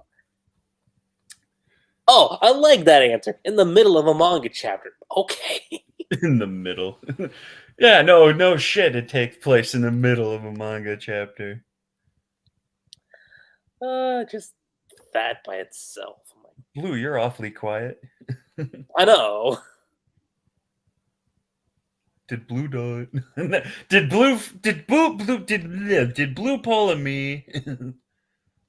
Only I'm allowed to fall asleep on stream. That would actually be hilarious, actually. We can't even end the stream. Well, everyone, this has officially become the Lucky Chi and Mangareader show. We have no way of actually ending this, so this could very well be a 5-hour stream at this point, but I know. Let's see here. What? Wait, what? That doesn't make sense. In the film taking place after the Meta Liberation Army arc. Yeah, that doesn't make sense. Yeah, I can't. You're saying he doesn't use any of the other quirks.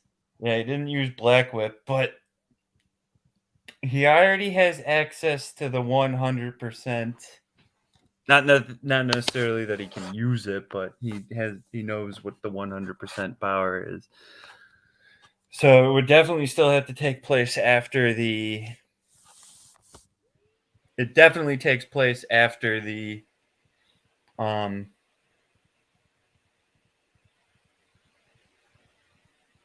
What arc was that? Shoot. Which one? The one with I always forget the name of it. The one with Overhaul. Is that the Yakuza arc? Is it the Chi Hasaika? The internship arc, I think. That's what it was called. Yeah. It takes place after that for sure, because again, because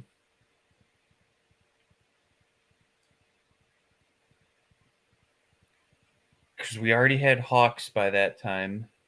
Mm-hmm. or did we? Hawks was in the movie, but No, wait for Hawks was in Heroes Rising. Heroes Rising. Yeah, so yeah, let's say. Okay, if we're playing schematics here, let's say after the Pro Hero arc, probably is where we put it. 'Cause let's see, Deku already has his upgraded gear too, so he's got shoot style at least. Yeah. Where unlike the first one, where he only had full cowling. Mm-hmm. Yeah. So after the overhaul arc, after the Culture Festival arc, definitely after that. Right. Nobu Island. Does anyone really ever discuss as to, because again, we had Hawks. I'm trying to remember when Hawks.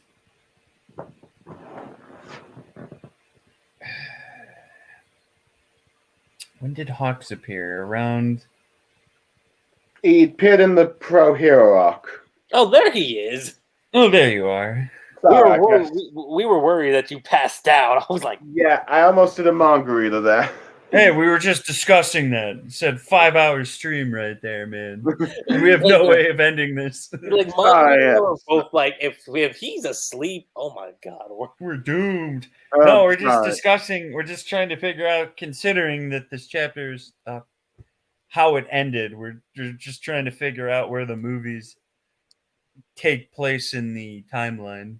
Yeah, Blue. Did you happen to know when Heroes Rising would have taken place? Is that the one? That's the is second movie. That's the okay. one with Nine and Bakugo and Deku do the. Okay, my best understanding, the first one takes place before the summer training camp. Yep. The second one, I believe, takes place in either. Let's see. At least, hold on, let me just say. Hold on, 1 second. God, let's see. Just humor, okay. The second one, at the very least, would be either be. Let's see. Since the League of Villains are carrying the cargo, at the very least, it's in the month before Shigaraki is dealing with Gigamakia when trying to tame him and all that stuff. So it might be just before the Meta Liberation arc, then? Yeah, so that one just before. And the third one will be arguably it would have to be the Endeavor during the week of the Endeavor agency arc. Yeah. That one's not too hard to determine. The only problem with the placement of the second movie is like what she said. Deku doesn't use Black Whip. Yeah.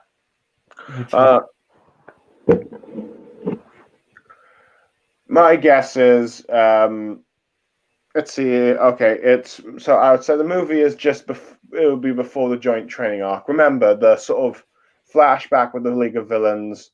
Let's see, with the Meta Liberation was during the course of the events of what was going on before, or Midoriya and all that stuff. My guess, by the time the Meta Liberation Army was ready to face the League of Villains, that is when Midoriya had the Black Whip and all that stuff. Before then, I'd say the flashbacks that are taking place of them scavenging, them meeting Gigamakia, and all that stuff.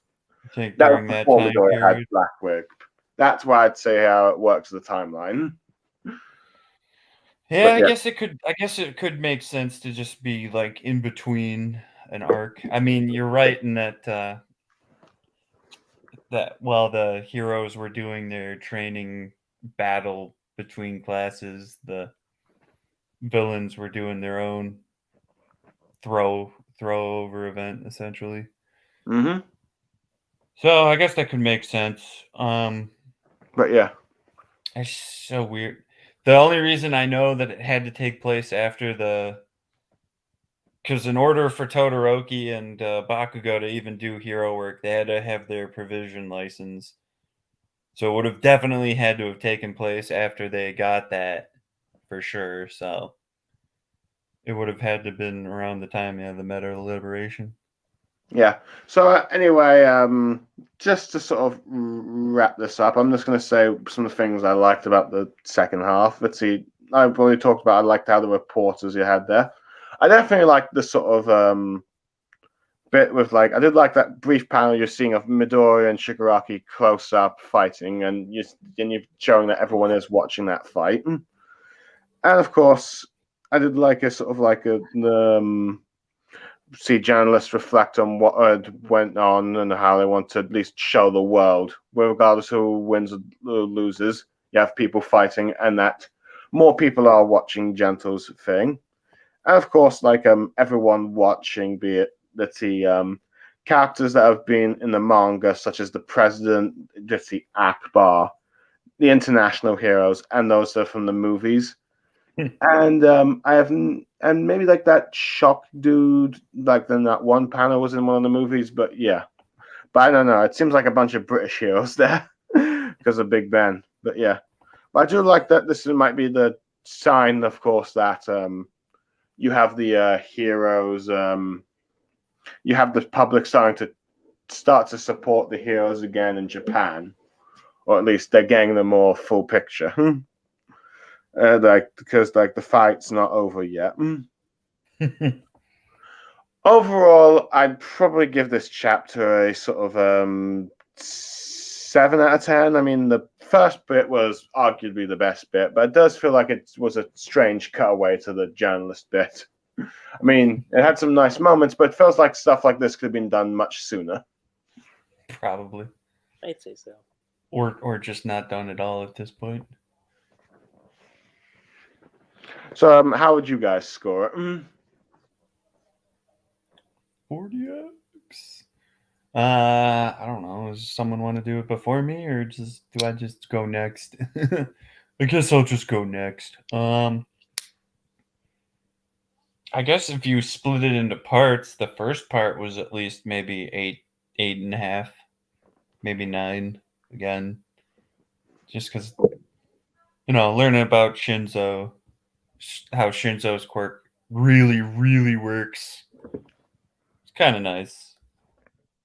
It's not just a simple brainwashing. It's not like he's literally taking control of everyone. It's just essentially inputting his own thoughts or making someone do kind of like a lesser version of what bringing Bleach in again, the Bleach guy did. But I don't remember that guy's name because the Fallbringer arc was pretty kind of lame altogether. I mean, Tsusamaki, I believe you're referring to? Yeah, something like that, where you could instill your own beliefs, essentially. What's his name? Tsukishima? Yeah. That guy. That guy. The guy, the only 2 guys in the entire Fullbringers that were actually any match for Bankai level opponents, or let alone just Soul Reapers in general. But yeah, otherwise, I mean, my thoughts were already said. It's like, this is the 3rd time we've been told that this is going to be recorded for history, so that's easily a 4 from me if we were doing this in parts. So I guess that would round out to around a 7 total for the chapter. It's kind of where I was thinking too, good plus. Yeah. Good plus. I'll definitely say for the second half, the highlight was just all that montage of all the movie characters looking and viewing and all that stuff. Yep. But yeah. But anyway, Margarita Lucky Chi, thank you for joining me. The stream perhaps lasted much longer than it did, I will admit. I apologize for dozing off a bit, though luckily I didn't exactly do a full-on Margarita. You're right. No one does me like I do me. Yeah. It could have been we could have been like 3 hours into this. I was like, well, we gotta Mhm. start something. But luckily, we're ending it there, and I guess I'll see you guys next time for the next chapter, whenever that might be. But who knows? It seems like Koei's going on a hiatus. But for now, there are some things to talk about. There are some other streams that could be possibly done for a bit. But for now, I am Blue Star Saber. Mangareader. I am Lucky G 7. And Seven. we are signing off. And thank you for joining us, everyone. And goodbye. Plus Ultra. Later. Plus Ultra. And with that, we are done. The cursed one.